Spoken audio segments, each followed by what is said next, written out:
A struggling janitor trying to make ends meet has no idea his daughter's letter to a company CEO will end up in the hands of a billionaire and that one innocent plea will turn their entire world upside down. Before we dive in, hit that subscribe button and drop a comment. Where in the world are you watching from? The hum of fluorescent lights buzzed faintly overhead as Daniel Carter pushed his mop down the long marble corridor, the scent of lemon cleaner trailing in his wake. The building was quiet, eerily so. By day, it bustled with the kind of people who wore sleek suits and talked too fast on phones that cost more than his rent, but by night, it belonged to Daniel. A world of smudged windows, coffee-stained carpets, and trash bins that told their own kind of story. He moved with practiced rhythm, his faded work boots squeaking softly against the polished floor. The silence wasn't lonely. It was peaceful, predictable. After everything life had thrown at him, predictability was a gift. Daniel paused at the end of the hallway, shifting his weight as he rubbed at a stubborn scuff mark. His back ached in the familiar way it always did around hour 3. He was 42, but some days it felt like double that. Still, he didn't complain, couldn't afford to. Not when an 8-year-old girl with a galaxy of freckles and a crooked front tooth was counting on him, Lily. His reason for everything. Her drawing was tucked into the front pocket of his jumpsuit, a crayon-sketched masterpiece of a stick-figure dad holding hands with a stick-figure girl, under a blazing yellow sun, and the words, "Best Dad Ever," scribbled in bubble letters. He'd looked at it at least 5 times tonight already, just a glance. Each time he stopped for water or adjusted his gloves. Just enough to remind himself why he kept pushing. A beep echoed from the service elevator, and Daniel wheeled his cart back toward the janitor's closet. He moved quietly, out of habit, as though his very presence after hours might offend the air of importance these halls clung to. He didn't mind being invisible. Invisibility had its perks, it let you observe. And Daniel had learned plenty just by listening through half-cracked office doors and forgotten conference calls. He clocked out a little after 3:00 a.m., the building still and hushed around him. Outside, the city yawned under a blanket of stars. He zipped up his jacket, pulled his knit cap low over his ears, and started the walk home. It was a quiet life, a small one, but it was his. And he would protect it with everything he had. The vending machine blinked its red error code like a stubborn child refusing to share. Alicia, one of the security guards on the graveyard shift, stood with her hands on her hips, eyeing it like she might wrestle a bag of pretzels out by force.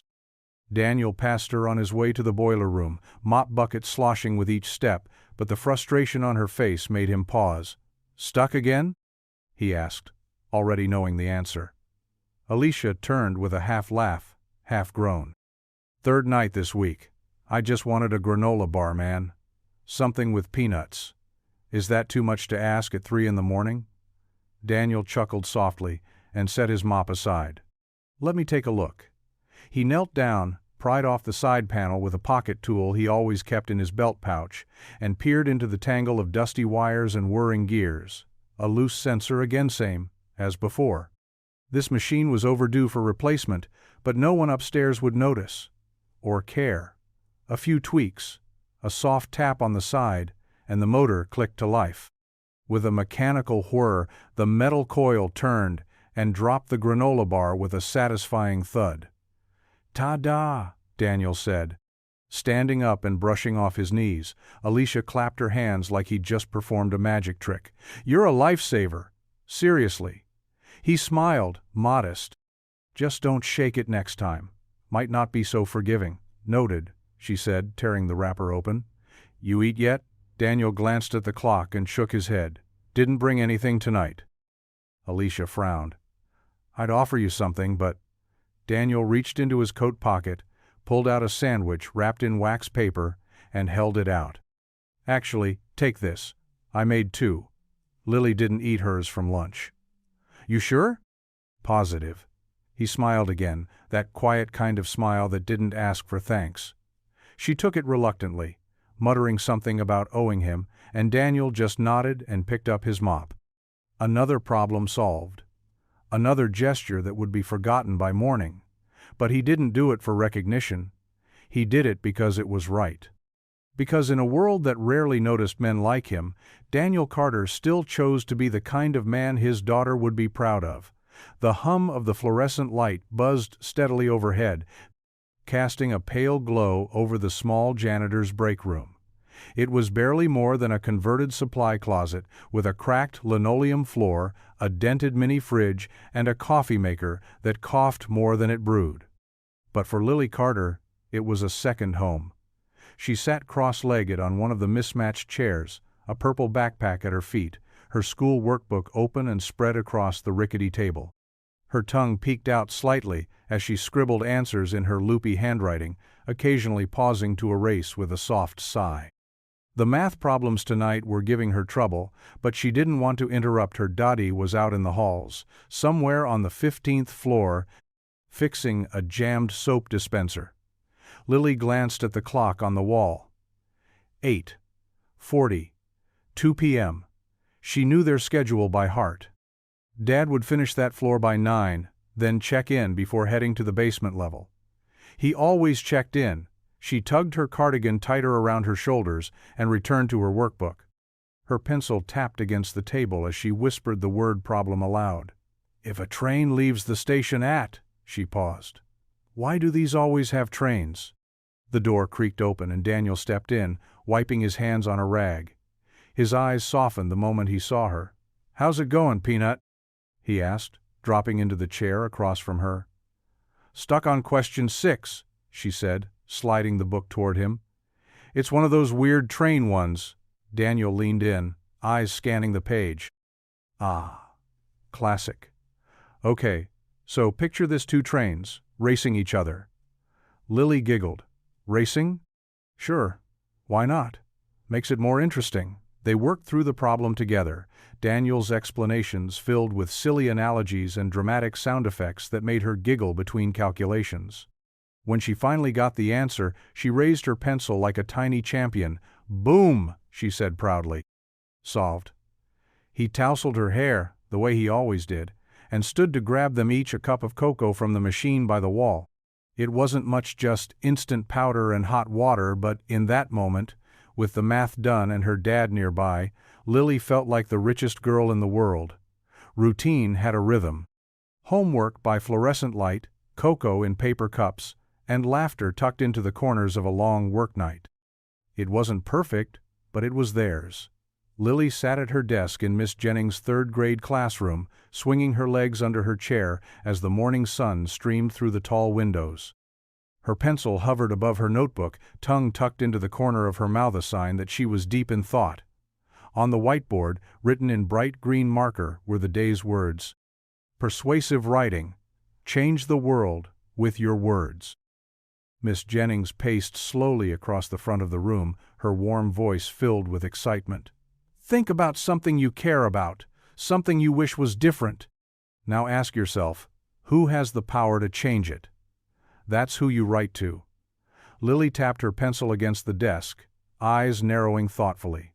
Most of the other kids were already writing. Jacob wanted a longer recess. Maya was pleading for less homework. But Lily, her thoughts drifted to her dad. She thought about his tired eyes at the end of each night shift, about how he came home smelling like bleach and metal and still managed to pack her lunch and braid her hair before school, how he always smiled, even when they both knew their old car might not start tomorrow. Her brows furrowed in concentration. Who has the power to change things for my dad? The answer came so clearly it surprised her. The boss. Lily raised her hand. Miss Jennings, what if I don't know the name of the person I'm writing to? Miss Jennings smiled. That's okay, sweetie. Just write what you do know. Be honest. Be kind. Be brave. So Lily flipped to a clean page and wrote in big careful letters at the top, Dear CEO. And then, line by line, she poured her heart onto the page. She wrote about how her dad was the janitor in the big building downtown, how he worked hard and always helped people, even when no one said thank you, how he never asked for anything, but he deserved something better. Maybe a raise, maybe a better schedule, maybe just for someone to notice him. By the time the bell rang, Lily was still writing. She didn't want to stop not until she'd said everything she needed to. She didn't know if a letter could really change the world, but she knew it could try. The kitchen table was cluttered with crayon drawings, half-eaten toast, and a slowly drying glue stick, but Lily didn't notice any of it. She sat with her elbows resting on the wood, tongue tucked in concentration as her pencil moved carefully across the lined sheet of paper. This wasn't a school assignment anymore. This was personal. She had rewritten the beginning 3 times already, trying to make it sound just right, but now her words came more easily. They weren't fancy or full of big ideas, just true, and that felt like enough. Dear CEO, hi. My name is Lily Carter. I'm 8 years old, and I go to Eastmont Elementary. I wanted to tell you about my dad. His name is Daniel, and he works as a janitor in your building. She paused to look out the window, where her dad was tinkering with their old car again, his hands covered in grease even on his day off. He works really hard, every single night. He never complains. Even when he's really tired, or when his back hurts, or when the heater in the car doesn't work and it's freezing outside, he just keeps going. Lily bit her lip, eyes scanning what she'd written. It still didn't feel like enough. She kept going. He always says, "We'll be okay as long as we stick together." I believe him. But sometimes I wish someone would help him for once. She added a drawing in the corner of the Padgett little stick figure of her dad, holding a mop and smiling next to a big shining office building. Above it, in big bubble letters, she wrote, "The best janitor in the world. I was wondering if maybe you could give him a better job, or even just say thank you, or maybe something that makes him feel special. He deserves that." She signed it with a big curly love, Lily, and then sat back, staring at the letter like it was a wish she'd folded into paper. "What you working on?" Daniel asked as he stepped inside, wiping his hands on a towel. "Just something for school," Lily said quickly, tucking the page into her folder. She didn't know if the CEO would ever read it, but she hoped, deep down, that someone would. The Saturday air was crisp and bright, the kind of morning that made the whole neighborhood feel cleaner, sharper, like it had just been washed in sunlight. Lily clutched the envelope tightly in her mittened hands, bouncing slightly with every step as she and her dad walked down the sidewalk toward the corner mailbox. The letter was folded neatly inside, sealed with a purple sticker that said, "You got this," a leftover from her sticker book. It wasn't much, but it felt like the kind of thing you added to something important. Daniel walked beside her, sipping coffee from a paper cup, his eyes a little sleepy, but filled with quiet affection every time he glanced her way. "You sure you don't want me to read it first?" he asked, teasing gently. "Nope," Lily said, grinning. "It's a surprise. You're not allowed to know." He laughed under his breath. "All right, mystery writer, lead the way." The mailbox stood a block away, perched on the corner where the sidewalk met the main road. As they neared it, the wind picked up, just a gentle tug at first, then a sudden gust that whipped Lily's hair across her face and sent a swirl of leaves tumbling down the pavement. Before she could react, the letter was yanked from her fingers. "Hey!" she cried, spinning to chase it. The envelope fluttered like a bird caught in a storm, darting up and out over the street, past a row of parked cars, before it landed softly, miraculous lawn, the windshield of a sleek, dark sedan. The vehicle looked completely out of place on their modest street. Shiny black paint, chrome rims, tinted windows. It practically purred power, even sitting still. Lily reached the car just as a man in a charcoal coat stepped up to it, keys in hand. He paused when he saw the envelope stuck under one of the wipers, eyebrows lifting in quiet surprise. I'm sorry," Lily stammered. "That was mine." He looked down at the sticker-sealed letter, then back at her, studying her face with the kind of thoughtful curiosity grown-ups use when they're trying to understand something that doesn't quite add up. He held it out gently. "Mind if I read it?" Lily hesitated, then slowly nodded. "Okay," she whispered. "But be nice. It's for someone important."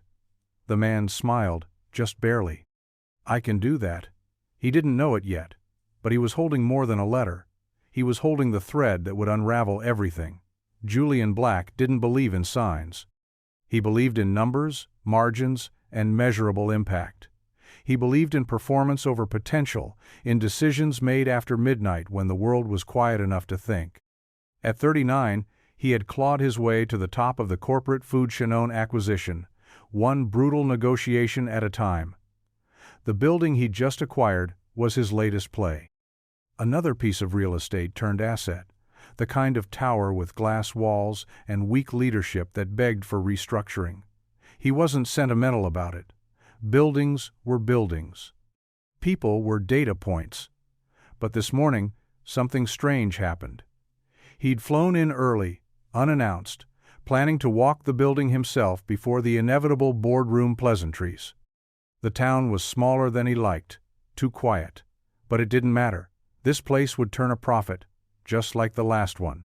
His care imported, black as night, and spotless as always waited for him at the curb. Julian slid the key from his coat pocket, eyes scanning the street out of habit. But then he noticed something unusual. An envelope. Not just any envelope with a purple sticker that read, "You got this," in bubbly letters. It sat squarely beneath his windshield wiper, like someone had left it there just for him. He glanced around, expecting maybe a promotional flyer or some clumsy local sales pitch, but there was no logo. No return address, just a name, handwritten in careful print across the front. To the CEO, Julian frowned. He wasn't the kind of man who liked surprises. But something about the earnest handwriting stopped him.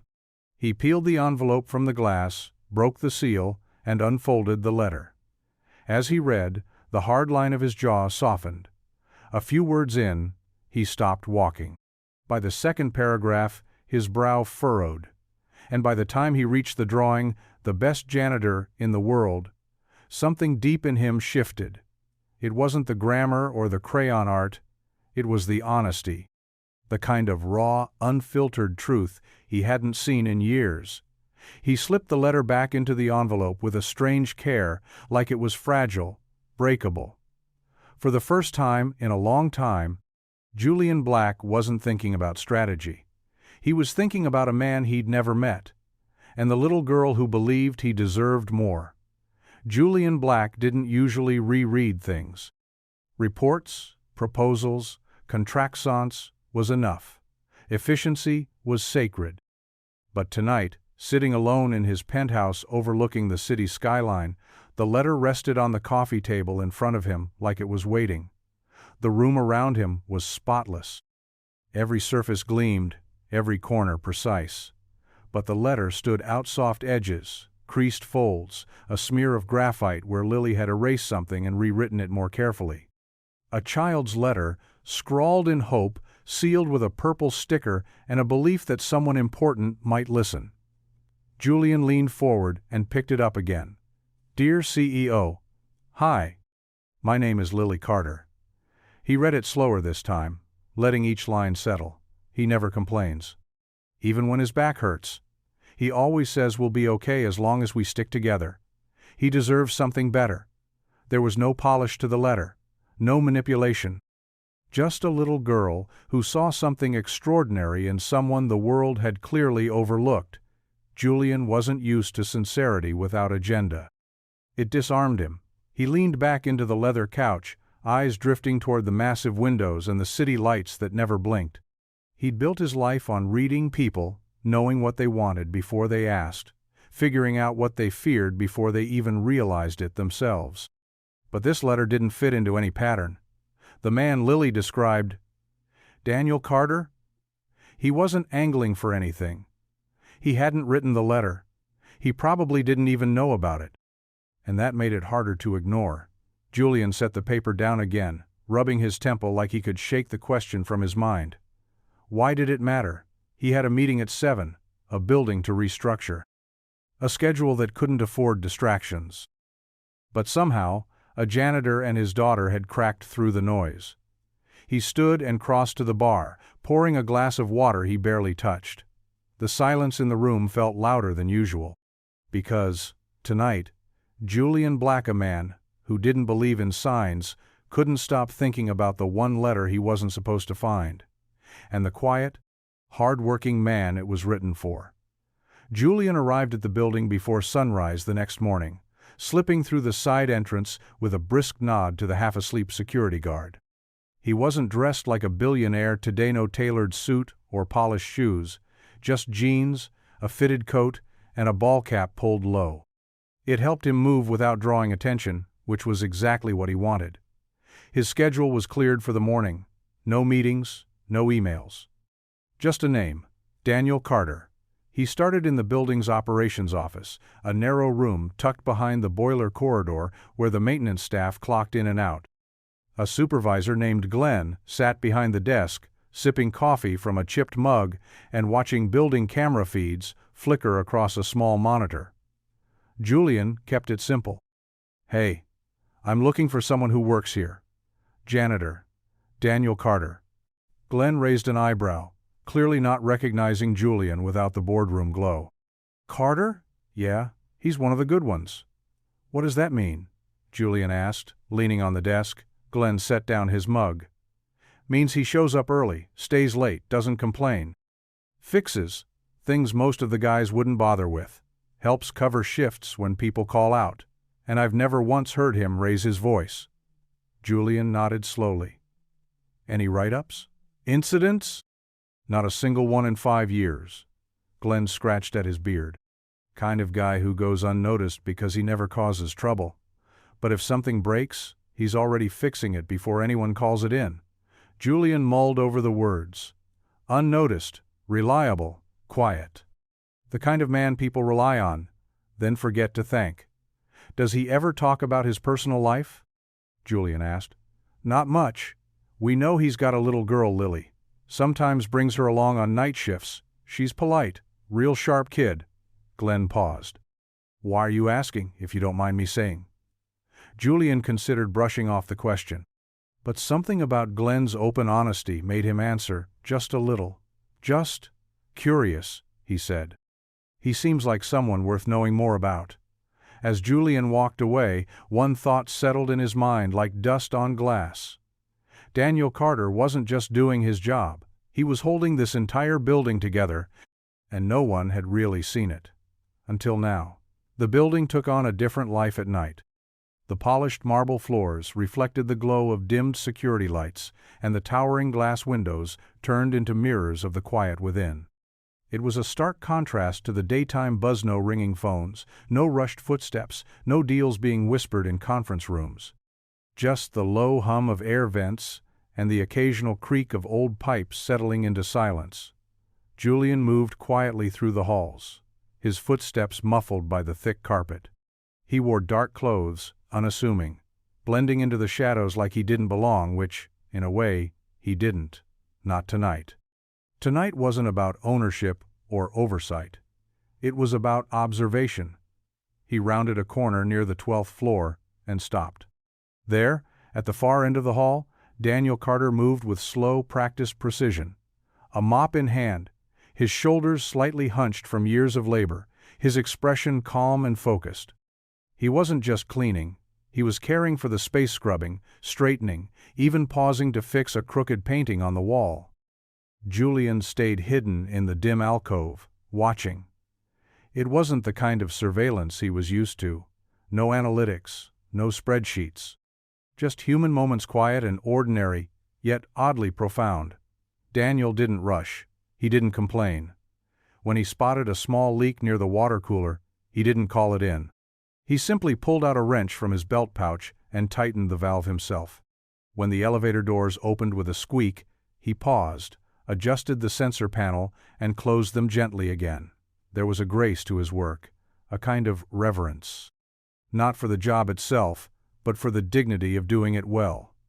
And then, just before Daniel moved to the next hallway, Julian saw something that stuck with him. Daniel reached into his coat pocket and pulled out a folded piece of paper. Not the letter, a different one. A child's drawing, worn at the edges. He looked at it for a moment, a tired smile touching his face, then tucked it away and kept working. Julian stood in the dark a little longer. The weight of what he'd seen pressing gently against something in him that had been quiet for years. This wasn't just a man doing a job, this was a father fighting every day to give his daughter something better. And for the first time in a long while, Julian didn't just see an employee, he saw a story. One that deserved more than silence. Julian returned the next night, no longer out of curiosity, but out of something he couldn't quite name. Respect, maybe. Or a growing sense that he was standing at the edge of a story worth stepping into. He kept to the shadows again, following the soft rhythm of a world most people never bothered to notice. Somewhere between the 12th and 15th floors, he found Daniel again, this time crouched beside a tipped-over fruit cart outside the break room. A soft thud echoed as apples rolled across the tiled floor, bouncing off the wall and scattering under the vending machines. "Don't worry, Mrs. Gibbons." "I've got it," Daniel said gently. Julian slowed his pace. The woman, clearly in her 70s, was dressed in a cardigan too thin for the chilly building and clutched her purse like it was her lifeline. She looked flustered, cheeks pink with embarrassment. "I didn't see the edge of the cart." "My shoe caught, and no harm done," Daniel said, already picking up apples with one hand and straightening the tray with the other. He moved easily, without judgment or frustration. "These things have a mind of their own. Trust me. I've wrestled worse." Mrs. Gibbons chuckled faintly. "You're too kind, Daniel. Always have been." He helped her to a nearby bench, made sure she was steady, and then just as casually dug into his coat pocket and handed her a small paper bag. "What's this?" she asked. "Extra apple from Lily's lunch," he said with a grin. "She won't notice.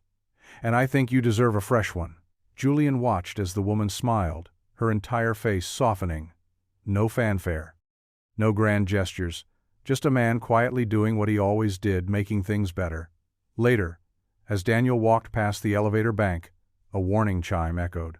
The doors opened halfway, then jerked and stalled. Without hesitation, Daniel knelt beside the panel, unscrewing it with his pocket tool. A pair of nearby employees cleaning staff watched nervously. "You sure you should mess with that?" one asked. Daniel just smiled. "If I don't, it'll stay stuck all night. Someone might get hurt." 10 minutes later, the elevator dinged softly and opened with smooth ease. The cleaning staff clapped quietly. Daniel gave a small shrug. "Just needs a little attention." Julian lingered in the hallway, unseen. And for the first time in a very long while, he felt small not in power, but in perspective. In this building full of titles and nameplates, the man with none of those things had just shown the most leadership. The hum of the floor buffer echoed through the hallway as Daniel guided it in steady arcs, the smell of lemon polish lingering in the air. It was nearly midnight, and most of the building had long since emptied. Just the occasional flicker of a motion sensor light or the shuffle of the late-night security crew reminded him he wasn't entirely alone. He'd just unplugged the buffer when he heard footsteps, sharp, purposeful, not like the usual half-asleep janitorial shuffle. Daniel turned, expecting Glenn or maybe Alicia dropping in for a coffee. Instead, it was someone unfamiliar. Tall, sharply dressed even in dark jeans and a fitted jacket, the man didn't belong to the usual late-shift crowd. He carried himself like someone used to being listened to even in silence. Daniel straightened instinctively, wiping his palms on his uniform. "Daniel Carter?" the man asked. Daniel blinked. "That's me." The man stepped closer, stopping just short of an arm's reach.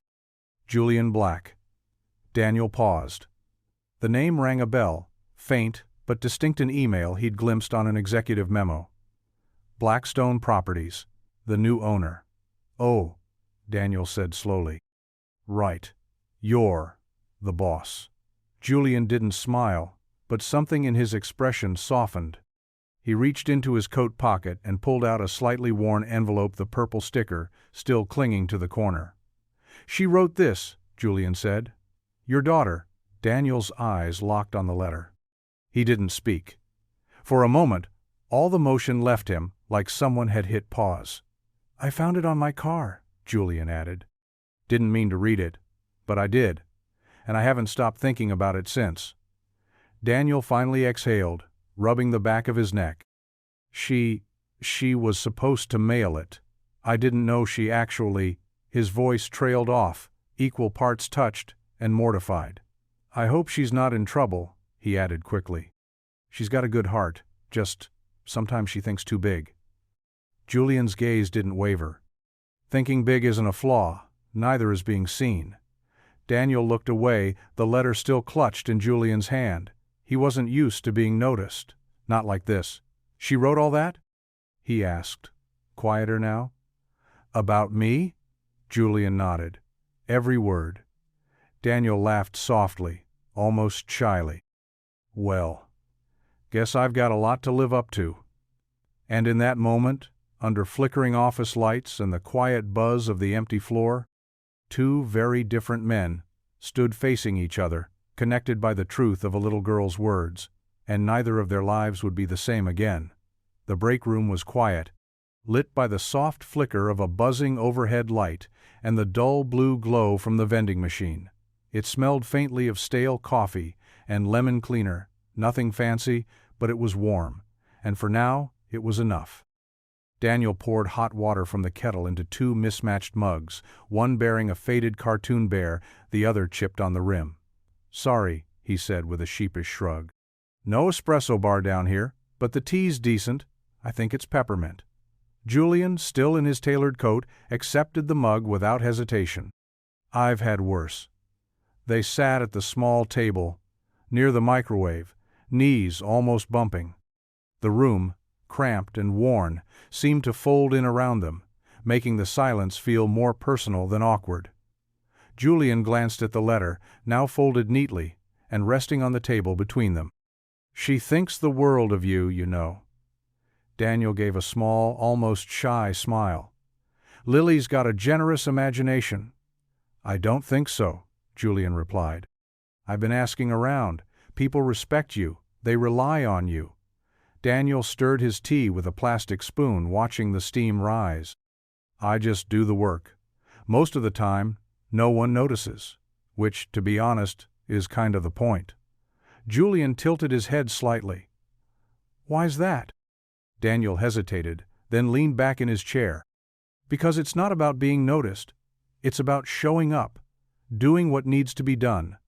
The floors don't mop themselves, the trash doesn't walk out. Someone's got to care about the little things, or the big things fall apart." Julian studied him, his business-trained mind trying to reconcile this quiet man with the way the building functioned like a machine and how this janitor seemed to know exactly where the gears were wearing thin. "You've thought a lot about this," he said. Daniel chuckled softly. "Well, you spend enough nights with a mop and no one to talk to, you start thinking about everything." Julian nodded slowly, more impressed than he cared to admit. Daniel didn't speak like a man with a fancy degree, but he spoke with clarity, purpose, and heart. And Julian knew the difference.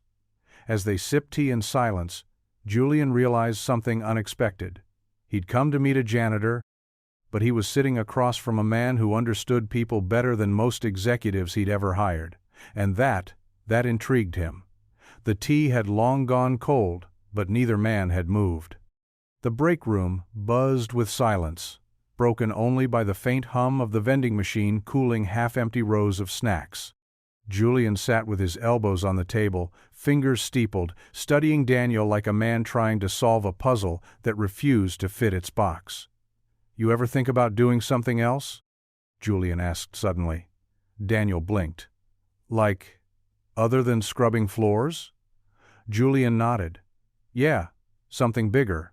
Daniel gave a low chuckle, not unkind. "Sure, every now and then. Usually around 3 a.m., when the mop handle's giving me blisters." He paused, then added, "But dreams don't pay rent. And Lily likes to eat, so I stick to what's steady."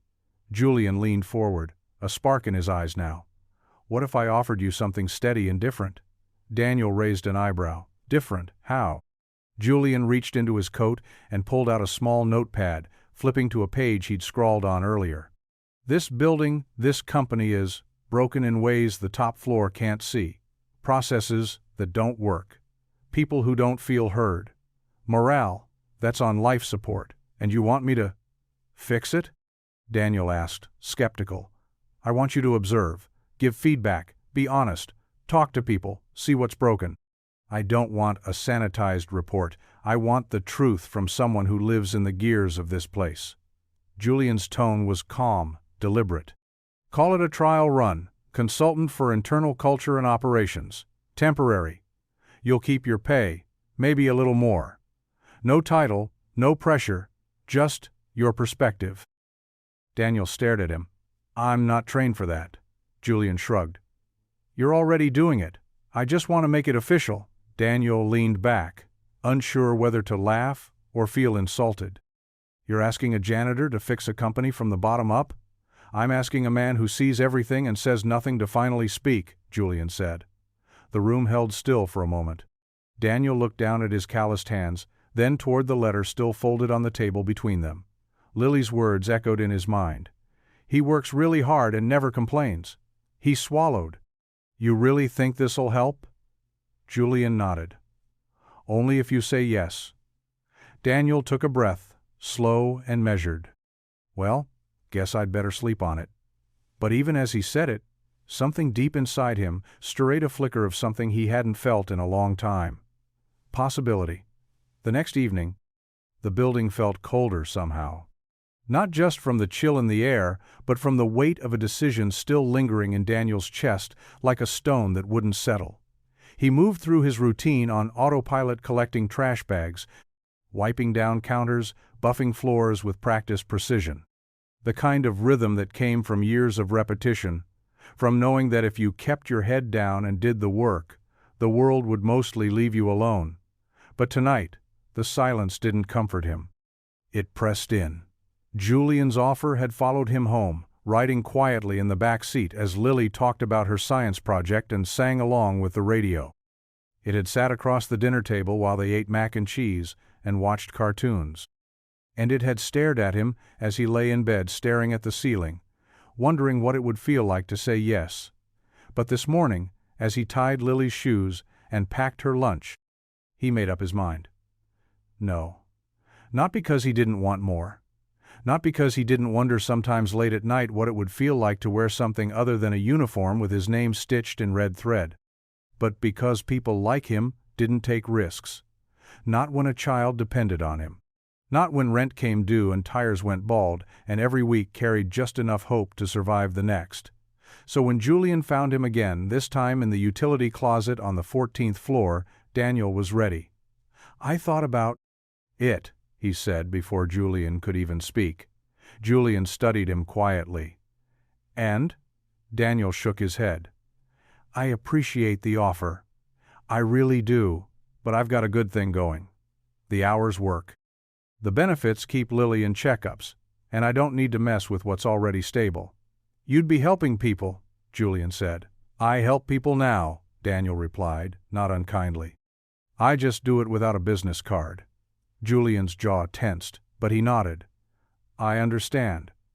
Daniel offered a small smile, though his heart didn't quite match it. Some of us don't get to chase more. Some of us just have to make sure the lights stay on, and with that, he turned back to his cart, heart heavy, but convinced he'd made the right call. Safe was safe. And safe, for now, was enough, wasn't it?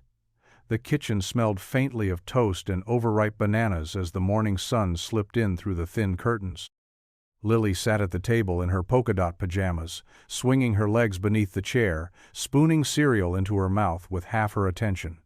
The other half was on her dad, who was unusually quiet as he stood at the counter pouring coffee that he hadn't yet sipped. She tilted her head. You're thinking really loud. Daniel looked up, caught. He smiled faintly, but it didn't reach his eyes. Am I? Yep, she said, crunching down on a mouthful. Is it about work? He hesitated, then gave in. Kinda. Lily pushed her bowl aside, suddenly more serious. Did the CEO get my letter? Daniel nodded. He did. Julian, that's his name. Her eyes widened. Really? What did he say? Daniel sat across from her, resting his arms on the table. He offered me a different job, just for a little while. Said I'd help him understand what's wrong with the company from someone who actually sees it. Lily's eyes lit up. That's amazing. Daniel smiled, then looked away. I said no. The sparkle in her eyes faltered. Why? Because it's a big change, kiddo. It's not guaranteed. What if it doesn't work out? What if it means less time with you? Or no job at all? He sighed. I've spent your whole life making sure things are safe and steady. Lily was quiet for a moment. Then she climbed out of her chair, walked over, and wrapped her small arms around his waist. You always tell me to be brave, she said softly. You say it when I'm scared to raise my hand in class or when I think I'll mess up my spelling test. Daniel closed his eyes. Now it's your turn, Daddy, she whispered. Be brave, try. He knelt to her level, his hands on her shoulders, searching her little face, the face that looked more like her mom's every day. And, in that moment, he realized something terrifying and beautiful. Lily believed in him more than he ever had. He didn't answer right away, just pulled her into a hug and held her tightly. But by the time the morning light reached the kitchen floor, his heart had shifted. And for the first time in years, Daniel Carter was ready to take a leap. Daniel Carter stood in front of the towering glass doors of Blackstone's executive wing, his reflection staring back at him, button-down shirt slightly wrinkled, tie askew, work boots freshly scrubbed but still stained from years of mopping floors. He tugged at his collar, cleared his throat, and stepped inside. The change was immediate. Gone were the bleach-scented hallways and buzzing utility lights. Here, the floors gleamed like water. Art hung from the walls that probably cost more than his car. Sleek furniture. Echoes of laughter from people who hadn't worked a night shift in their lives. Daniel felt like he'd walked onto another planet. He clutched the plain manila folder Julian had given him. Just observe, be honest. Write down what you notice. That was the job. It didn't feel like a real one. More like a dream that hadn't decided if it would be kind or cruel. A young assistant greeted him at the reception desk with a wide, practiced smile. Mr. Carter? Julian's expecting you. Conference room C, down the hall and to the left. Daniel nodded and mumbled a thank you, resisting the urge to retreat back to the comfort of a mop and bucket. He found the room easily enough. Inside, 6 sharply dressed executives sat around a long table, each with a tablet or laptop open. They barely looked up as he entered. Julian, seated at the head of the table, offered a nod. Morning, Daniel. Everyone, this is Mr. Carter. He's joining us in a consulting capacity. Brings a different kind of perspective. Someone cleared their throat. A man with slicked-back hair and a designer watch glanced up, unimpressed. A consultant? From maintenance? The words stung more than Daniel expected, but he forced a smile. Custodial services, technically, but, yeah. Julian didn't flinch. Exactly. The ground floor's where the truth lives. That's why he's here. The meeting rolled on. Filled with acronyms Daniel didn't recognize and phrases like internal realignment strategy and Q3 cross-functional synergy.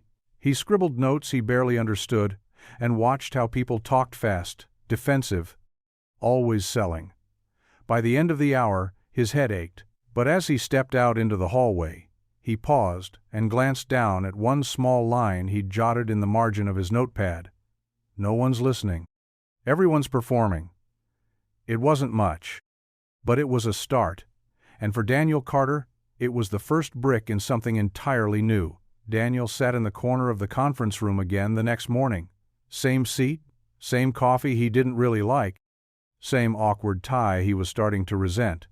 He hadn't said much far mostly watched, listened, took notes in the quiet way he always had. But something was starting to take shape in his mind. A thread he couldn't stop tugging. Today's meeting was about workflow optimization. The executives circled charts and tossed out jargon like confetti. Cross, departmental lag, inefficient cascade protocols, initiative misalignment. The language was polished, the tone confident. But it all sounded hollow to Daniel, like a fancy way of avoiding the real issue. Julian glanced at him halfway through. "You've been quiet, Carter. Anything stand out?" Daniel looked up slowly, his pen still in hand. He hesitated. The air felt different now, waiting, judging. "Well," he began, choosing his words carefully, "you've got a lot of people talking about efficiency from behind desks. But no one's talking to the people actually doing the work." A few heads turned. A couple eyebrows lifted. Daniel sat up straighter. "You've got staff entering duplicate data into two systems that don't talk to each other. I saw an intake clerk yesterday retyping the same information into 3 different databases." She said it's always been like that. Silence settled in the room. The man with the designer watch narrowed his eyes. "You're saying our process is broken because a clerk retypes data?" Daniel shrugged. "I'm saying you've got a line of folks downstairs doing triple the work for a single result, and nobody upstairs seems to know or care because they don't ask. They just measure outputs and ignore bottlenecks that waste hours a day." Julian leaned back in his chair, arms crossed. "And how would you fix it?" "Talk to the people who do the job. Ask what's slowing them down. Make one system that works instead of 3 that don't." It was so simple it sounded absurd. And yet, no one had said it before. For a long moment, no one spoke. Then, Julian nodded, slow and impressed. Noted. Daniel didn't puff up or smile. He just went back to his notes, underlining the line he'd added that morning. "When you listen at the bottom, you fix the top." Maybe he wasn't fluent in corporate speak, but truth? That he understood just fine. The ballroom shimmered under a chandelier that looked like it could power a small city.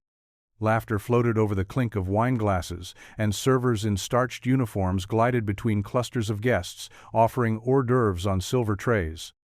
The crowd was polished, dressed in midnight suits and gowns like liquid light. Daniel Carter tugged at his thrift store blazer and felt the sweat creeping beneath his collar. "This is not my scene," he muttered under his breath. Julian, standing beside him in a crisp, tailored tuxedo, sipped from a glass of something expensive and arched a brow. "You're not here to fit in," he said. "You're here to be you." Daniel gave a quiet snort. "Yeah, well, me usually comes with a mop." Julian just smirked. "That's the point." The event was a fundraiser-own of those high-profile, look-good-while-doing-good affairs, full of people who made deals with smiles and compliments sharpened like knives. Julian had insisted Daniel come along. "Perspective," he'd said. "They need to see what real looks like." Daniel had wanted to say no, but Lily had beamed when he told her. "You'll be amazing," she'd whispered, slipping one of her glittery stickers into his wallet. For luck. So here he was, holding a glass of water and trying not to knock over a table. He was awkward at first. Polite nods. One-word answers. But then someone asked what he did, and without thinking, he told the truth. "I clean floors, fix what's broken, make sure things run so other people don't have to think about them." The woman blinked. "You're joking?" Daniel shook his head. "Not at all." She moved on quickly. But a man nearby, a CFO from another firm, turned with genuine interest. "Wait, you're that Daniel Carter?" By the third conversation, Daniel had stopped trying to blend in. He started telling stories about broken elevators and late-night tea, about people doing hard work with no spotlight and no stage. And slowly, the circle around him grew. Not because he was charming or clever or dressed for the room, but because his honesty cut through the noise like a clear bell. Julian watched from across the floor, expression unreadable. But deep down, he knew. Champagne had its place. Tonight, though? Coffee and, a man like Daniel Carter was, what they'd remember. By week 3, Daniel Carter knew more about the company than most of the people who had worked there for years. Not because he had access to spreadsheets or sat in strategy meetings, but because he listened. Really listened. He still wore his work boots, still carried a notepad in his back pocket. But something had shifted. Word had spread quietly, organically, that Daniel was someone you could talk to. Someone who didn't just nod and forget your name 5 minutes later. On the 5th floor, he spent an hour talking to Marissa, a payroll clerk who confessed she hadn't taken a lunch break in 2 months because of a bug in the new scheduling system. On the 8th, he helped a maintenance guy figure out how to reroute a leaking HVAC line, then stayed to mop up the water, even though it wasn't his job anymore. He didn't lead with a title. Didn't need to. People opened up to him in hallways, elevators, even stairwells. They told him things they'd never say in meetings, small frustrations, missed opportunities, broken routines that no one upstairs seemed to notice. And Daniel took it all in, jotting quiet notes, asking questions, circling back later to see if anything had changed. Then, in boardrooms where people still seemed surprised to see him, he repeated what he'd heard, not as complaints, as insight. Your customer service reps aren't lazy, they're burned out because their call software freezes 3 times an hour, he explained one morning. And your janitorial team has to redo floors because someone swapped cleaning vendors without checking the product specs. He didn't shame, he didn't scold. He just told the truth with the same quiet steadiness he'd used to clean this building for 5 years. Julian watched it happen with something like awe. Executives started asking Daniel to sit in on department check-ins. Employees started looping him in before decisions were made. He wasn't just a consultant anymore, he was a bridge, the whisperer between suits and sweat, the translator between boardroom ambition and boots-on-the-ground reality. And Daniel? He still packed Lily's lunch every morning, still kissed her forehead and said, "Be kind, work hard." Only now. He was living those words in a way that was changing everything around him. One honest conversation at a time.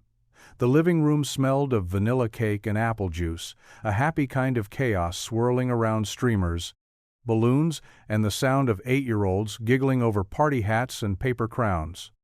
Lily's birthday had arrived, and their tiny apartment, usually quiet and filled with the hum of old appliances, now pulsed with laughter, crayon drawings, and half-blown-up balloons clinging to the ceiling. Daniel had spent the whole morning making it special. He'd baked the cake, himself slightly lopsided but full of heart, and transformed their space into a kingdom of cardboard castles and plastic tiaras. There were no hired entertainers, no glittery bounce houses, just neighborhood kids, homemade snacks, and the kind of joy you can't buy. Then the knock came. Daniel opened the door to find Julian standing there in a charcoal coat, looking faintly out of place with a wrapped box under his arm and a flicker of uncertainty in his eyes. "Hope I'm not crashing," Julian said. Daniel blinked. "You made it. You said 3 o'clock. It's 3:01, Julian replied, offering the box. "For Lily." Lily spotted him from across the room and ran over, eyes wide. "You came!" Julian crouched down, holding out the gift. "Happy birthday, Lily." She tore into the silver wrapping like a whirlwind, revealing a sleek tablet with a child-safe case latest model, with more bells and whistles than she'd ever imagined. Her jaw dropped. "Whoa," one of the kids whispered. Daniel stepped in gently. "Say thank you, sweetheart." "Thank you," she beamed. "This is the coolest thing ever." Julian smiled, a little stunned by how much joy that one gift had sparked. But then, as the noise settled and cake was served, Daniel stepped forward with a different kind of gift. A hand-bound book, made with cardstock, markers, and pages stitched together with bright blue thread. The cover read, "The Adventures of Lily the Brave." He knelt beside her, handed it over, and smiled. "Thought you might like a story about a girl who changes the world." Lily opened it, eyes tracing each lovingly drawn page, Lily riding dragons, helping kings, solving riddles. Her laugh was quieter now, awed, moved. "This is me," she whispered. "Every bit of it," Daniel said. Julian watched in silence as she hugged the book to her chest, the tablet momentarily forgotten on the table. And in that moment, surrounded by paper crowns and the smell of birthday candles, he saw it what Lily had always known. Love didn't come in boxes. It came in time, and effort, and stories written by hand. The party had wound down. The last of the kids had been picked up, The balloons were drooping, and Daniel stood in the kitchen scraping frosting off paper plates while Lily curled up on the couch, her handmade book cradled like treasure in her arms. Julian lingered in the doorway, jacket slung over one shoulder, eyes scanning the worn apartment walls. It wasn't pity in his expression, just quiet thought. The kind that came from seeing something familiar, something buried deep. "You want a coffee?" Daniel asked, drying his hands. Julian hesitated, then nodded. "Sure, if you're offering." They sat at the small table, sipping from mismatched mugs, the kind of silence that stretched comfortably now, built from a few weeks of shared understanding and strange friendship. Daniel didn't press, but something in Julian's gaze told him the man was balancing on the edge of saying something he hadn't said in a long time. "You know," Julian started, staring down into his cup.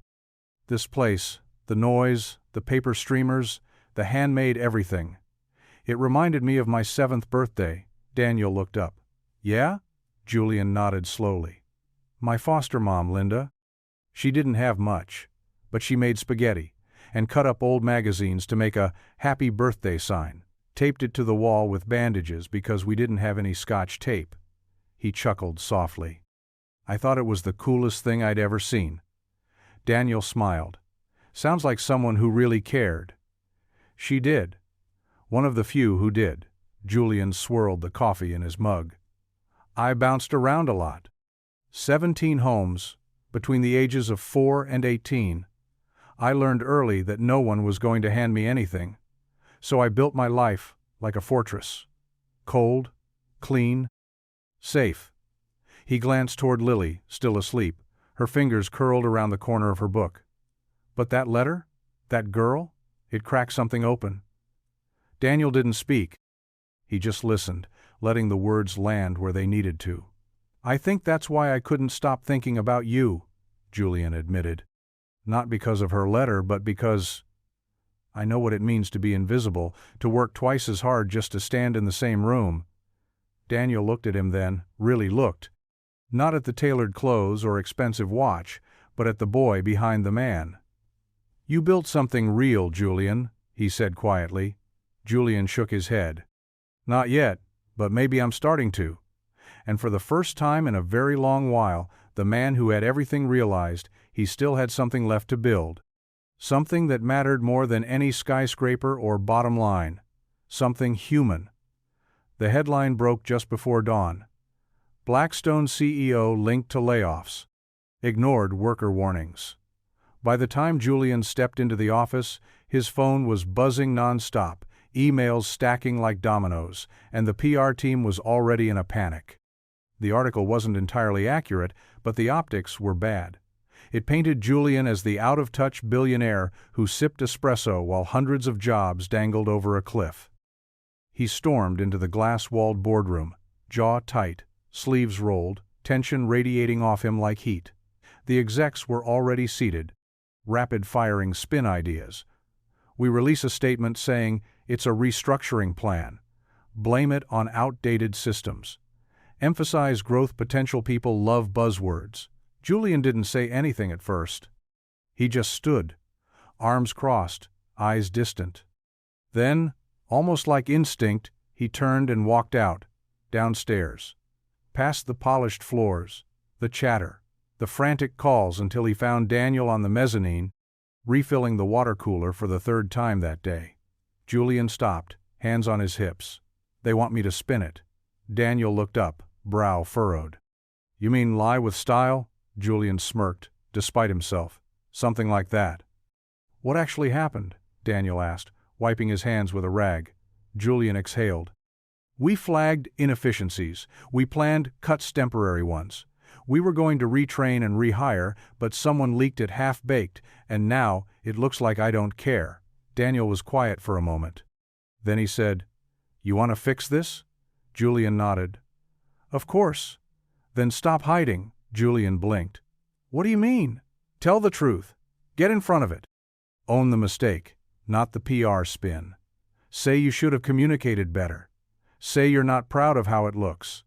Then show them what you're actually doing to fix it. Real names, real jobs, real stories." Julian studied him. "You think that'll work?" Daniel shrugged. "Maybe, maybe not. But people know the difference between damage control and honesty. You start with honesty, you earn your way back." It wasn't business school advice. It wasn't strategic or polished. But it was right. Later that day, Julian stood in front of cameras with no script, no talking points. Just Daniel's words in his head and the truth in his voice. The fallout didn't vanish. But the tide shifted.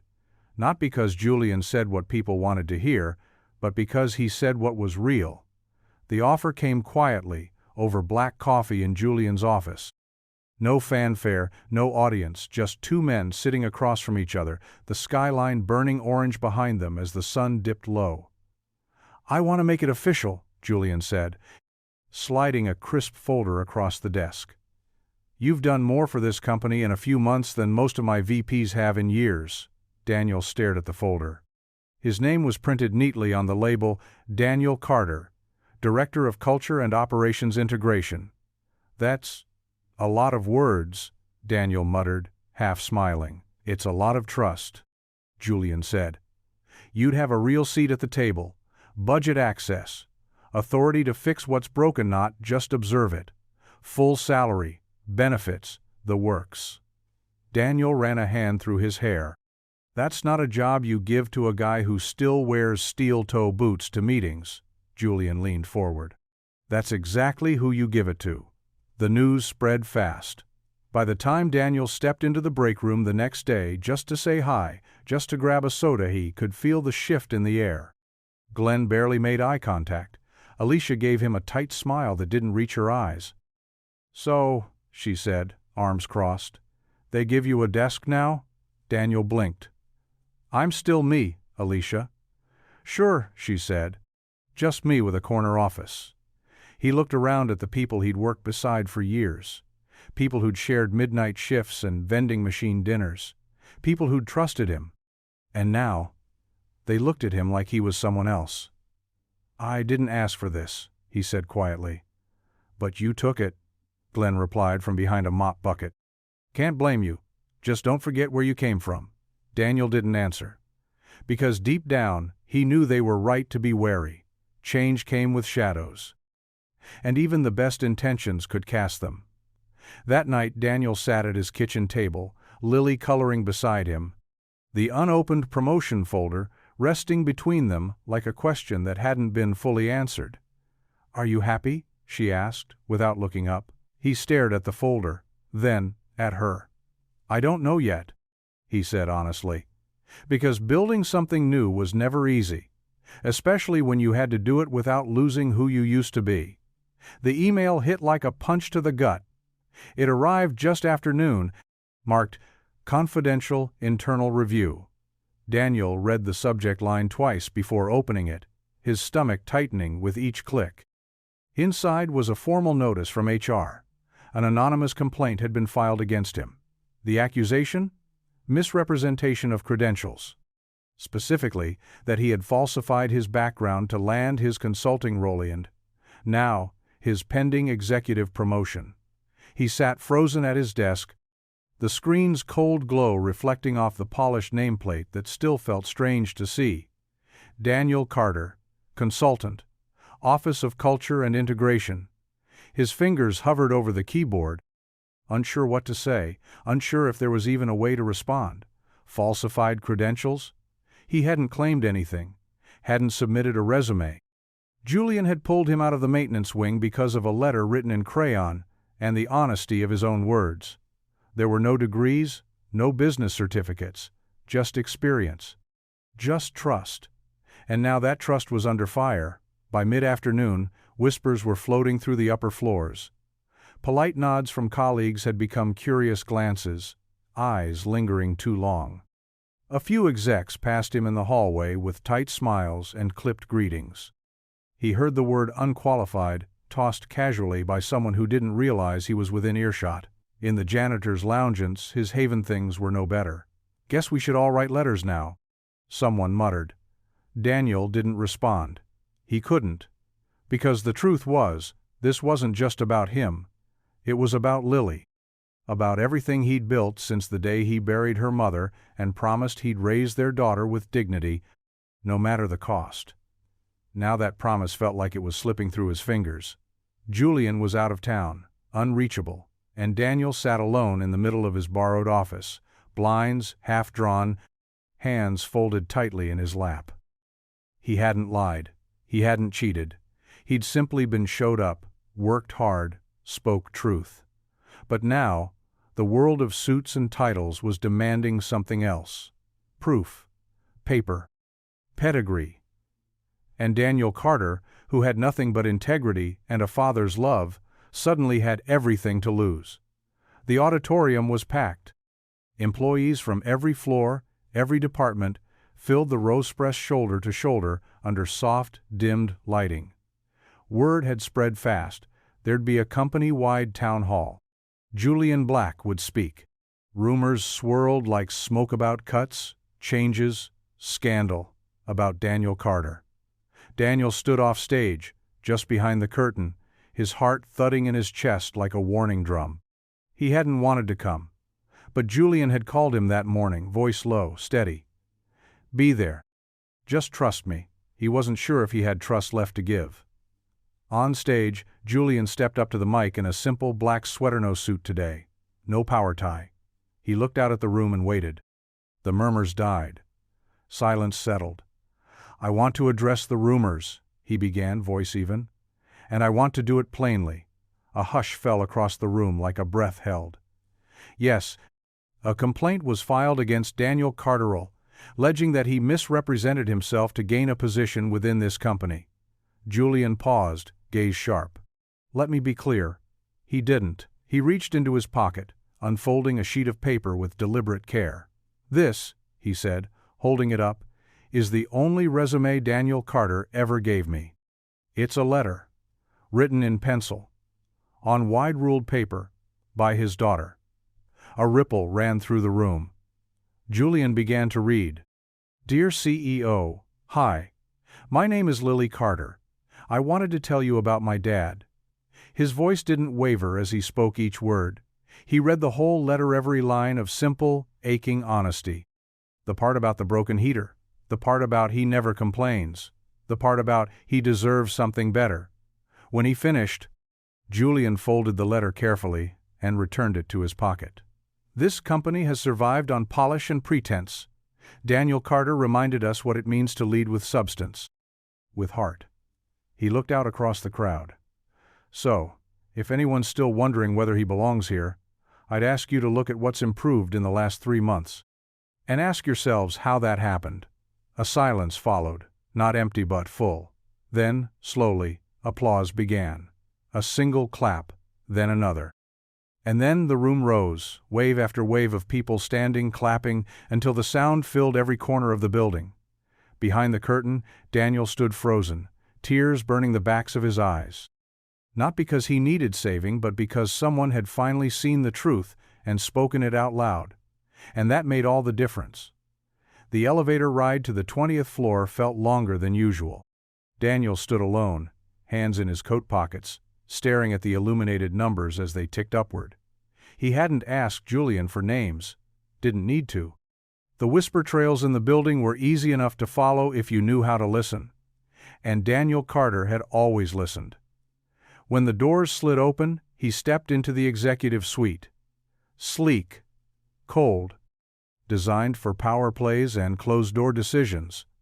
Down the hall, behind a half-open office door, sat Carter Lennox, Senior Operations Director, polished, calculated. One of the first to scoff when Julian had brought Daniel into the room. One of the only ones who never stopped. Daniel knocked once. Lennox looked up, clearly not expecting him. Carter, surprised you're still walking the halls. Daniel stepped inside and closed the door gently. I know it was you. Lennox leaned back in his chair, face unreadable. I have no idea what you're talking about. Don't bother, Daniel said, voice calm. You filed the complaint. You thought if you painted me as unqualified, I'd back out before the board finalized the promotion. A pause. Just long enough for truth to rise between them. Lennox exhaled, folding his arms.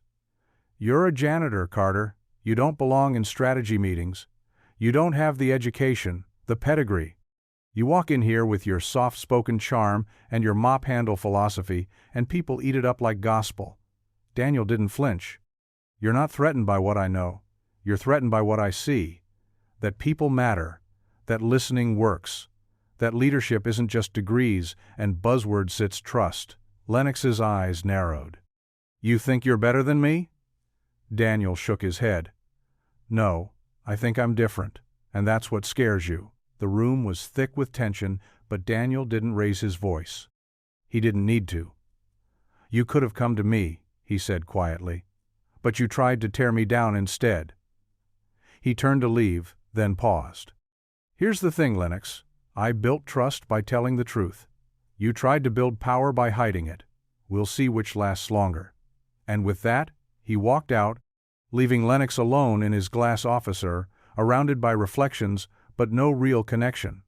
For Daniel, the moment wasn't about revenge, it was about claiming his place, without apology, without fear, because he finally knew who he was, and no title, no lie, could take that away.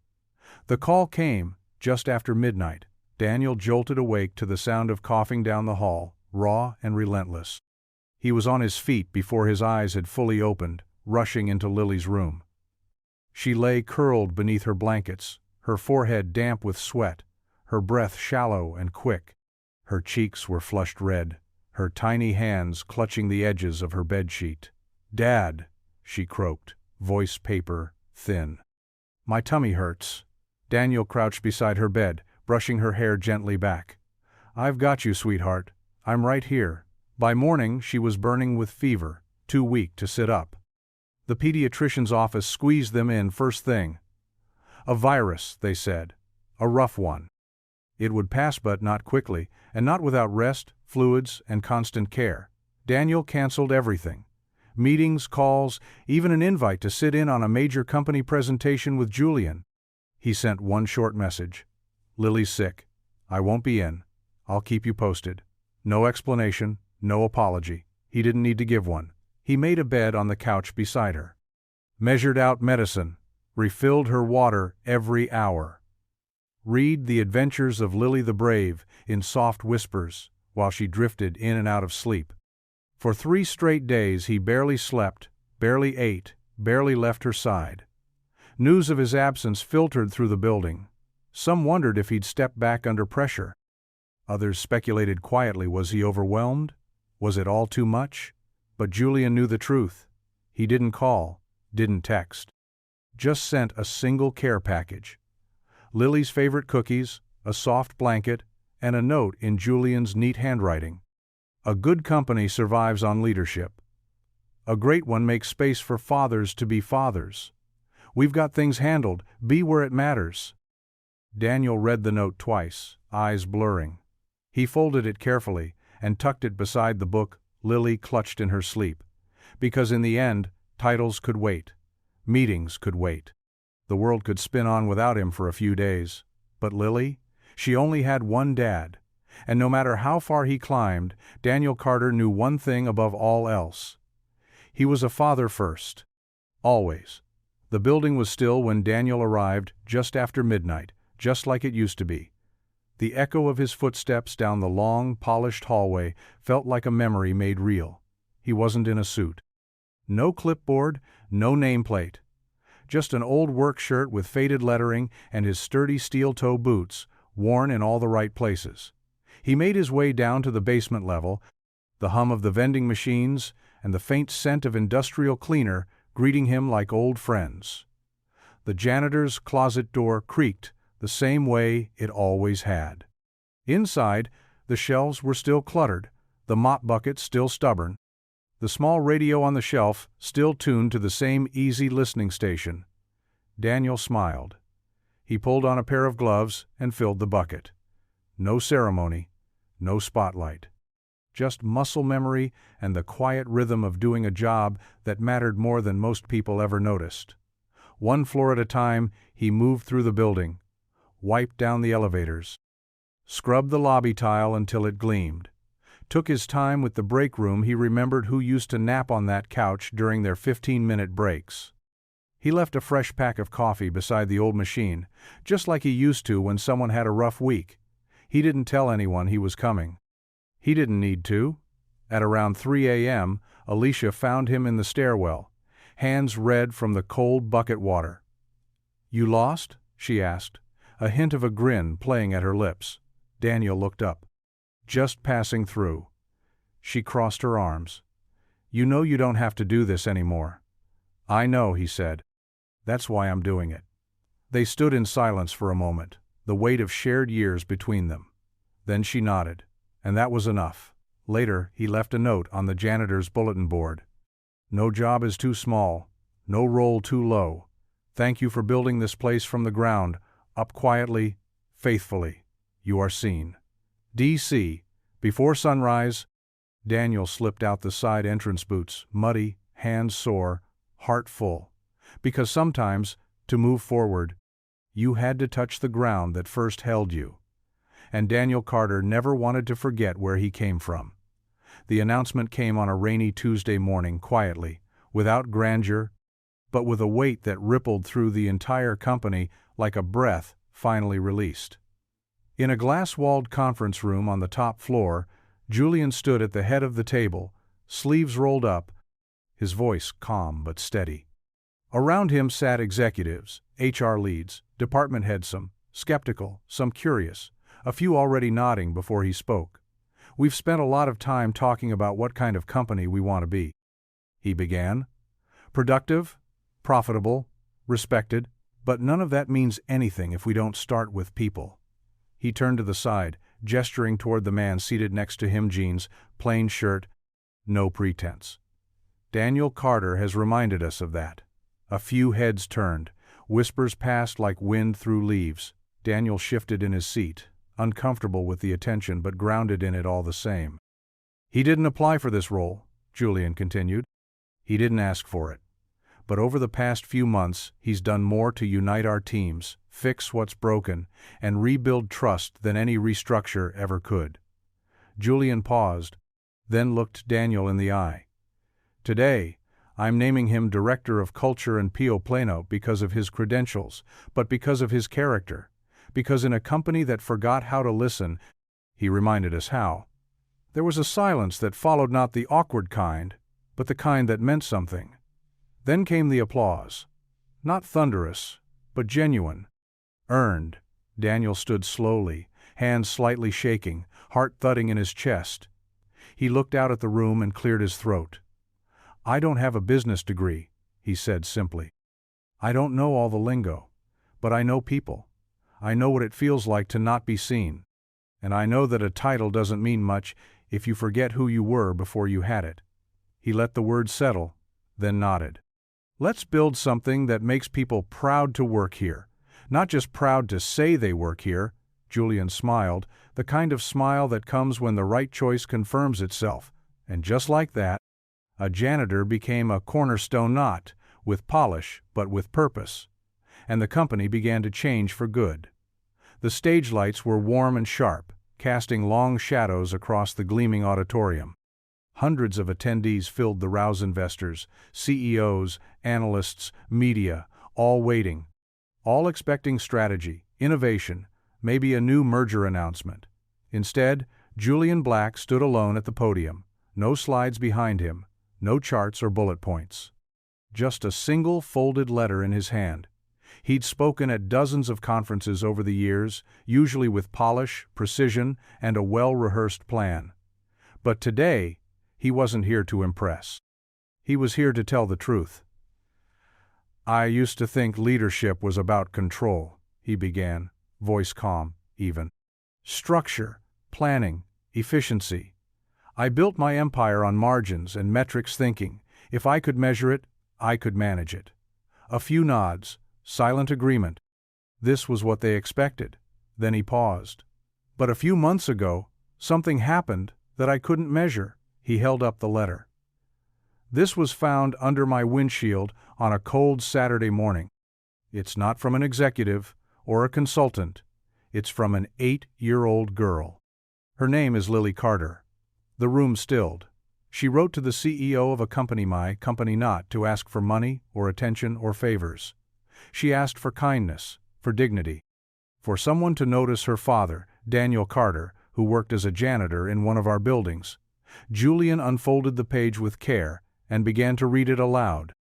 Her handwriting, her crayon drawing, her simple words filled the air with something far more powerful than numbers ever could. He never complains. He works hard every night. He deserves something better. When he finished, the room was silent. Everything changed after this letter, Julian said softly. Not just for Daniel, who now leads our cultural transformation from the inside out. Not just for his daughter, who reminded me of what leadership really means, but for me. He scanned the crowd. Some had tears in their eyes. Others simply stared, unsure what to do with the lump forming in their throats. I didn't build a company, Julian said. Not really. I built a machine. But Daniel and Lily showed me how to build something human. He stepped back, letting the silence speak. And in that stillness, the audience rose quietly, together. Not for wealth. Not for strategy. But for a little girl's letter, and the man who listened. The sun poured through the apartment window in soft golden rays, warming the small kitchen where Lily Carter sat, her legs tucked under her on the chair, pencil in hand. The table was scattered with colored pens, stickers, and a fresh notebook, its first page still blank, waiting. Daniel moved quietly behind her, pouring coffee, humming the same tune he always did when he felt peaceful. He looked different now, not in the way he dressed or walked, but in the way he carried himself. Taller somehow, lighter. But Lily didn't look up. She was busy with something important. The first words came slowly, carefully. Dear me, this is a letter to remind you of everything that matters. She paused, tapping the eraser against her lip. Then she smiled and kept writing. Remember how Dad used to work all night? How he never complained, even when he was tired? Remember how scared we were sometimes, but how he always made us feel safe? Her pencil moved steadily, the words pouring from someplace deep. She wasn't writing to fix something this time. She was writing to remember. Never forget what a kind heart can do. One letter changed everything. Not just for Dad, but for me. It showed me that people are listening even when it doesn't feel like it. So, always use your voice, even if your hands shake. In the corner of the page, she drew a little stick figure herself, a bit taller, wearing a superhero cape. Daniel leaned over and glanced down at the letter, his eyes soft. Writing to the CEO again? He asked with a smile. Lily grinned. Nope, this one's for future me. He bent down, kissed the top of her head. She's going to need that.